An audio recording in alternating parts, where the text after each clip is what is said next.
So, normally in the morning, Hope gets up before me. Here's our morning routine.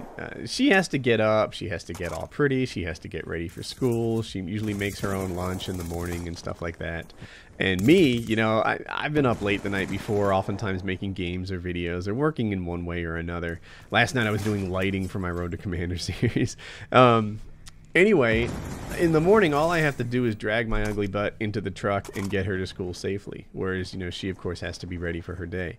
For that reason, she gets up first. Anyway, this morning she didn't. I got up from the sound of her alarm clock. And she was just in bed, sort of looking lazed out, you know, lazy and etc. And I go in and I'm like, Hope, the sound of your alarm clock is making me batty. You know, what's happening this morning? And she just looks at me and says, Dad, don't make me get up today. I don't feel well. And I thought, oh, well, okay.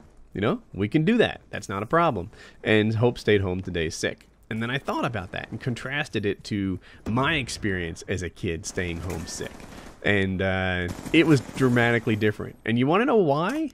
I was like this dirty, rotten liar. Like, at my school, you could have 18 days off. That was the deal. 18 sick days. Any more than that, and you couldn't graduate. They wouldn't let you miss more than 10% of your classes and still move on to the next grade. I considered those 18 days to be like an adult's vacation days. A lot of adults, they have 2 weeks off, and if they don't take them, then they just lose them. They vanish. And the reasons are complicated and boring. It has to do with companies not wanting to carry debt on their balance sheet. But the effect on the employee is that if they don't take their day off, then they lose their day off. It just vanishes and they're stuck. This is for Americans mostly. I understand most international people have better vacation plans. Back on topic. So when Hope wanted to take a day off and I just accepted it, you know, without question, the reasoning was simple. Hope doesn't lie about that. You know, she's a teenager and all teenagers tell like fibs from time to time or exaggerate here and there. But by and large, Hope is a good, honest kid. The kind of kid that you'd want. I don't know how I got so lucky. I mean, it's not genetics. That can't be it. But, you know, Hope is a good, honest person that you would want to be, that you would want to know, that you would want to spend time with. And there's some upsides to that for her, right? Like, oftentimes taking the virtuous path has a certain cost to it, you know, like you're doing things at your own risk. You're doing things that, like, oh, it'd be so easy to lie and cheat right here. But those are battles that you win. Whereas with wars, that's the kind of thing that Hope wins. And it goes on forever. By the way, with the Dragonfly, I wanted to mention it right here. You shouldn't fly this high. This was an early game, and it's working out for me because people don't know how easy it is to shoot down a Dragonfly. But I've discovered if you use this thing, you can have a much longer Dragonfly life if you stay closer to the ground. So that's this is a little gameplay tip. I couldn't stop myself. Back on topic. Oh, yeah, so Hope doesn't lie. And because of that, when she says, Dad, I want to stay home, no problem, right? You know, problems solved. You're gonna stay home because if you say you're sick, you're sick. It's always been that way since the time she was in kindergarten, and it hasn't changed. And as I record this, it's like 2:30, 3 p.m., and I get to look back and sort of evaluate your decision, right? You know, because as a parent, you have like, you know, 1 or 2 minutes to decide whether or not your kid's telling the truth, and then all day to decide whether or not you were right or whether she fooled you. And in spite of the fact that Hope is not a liar, you know, you still look and you're like, all right, you know, what happened? You know, what's the final score in this thing? Final score? Hope's still not lying. She's sick. She's coughing. Right now, she's like playing video games with her brother on the Xbox, which in my house that's considered like good behavior. You know, if you're playing with Colin and you two are having a good time. Sometimes they play with fencing and swords. Sometimes it's Xbox. Sometimes it's with, you know, toys and dolls and stuff. I don't really care what it is.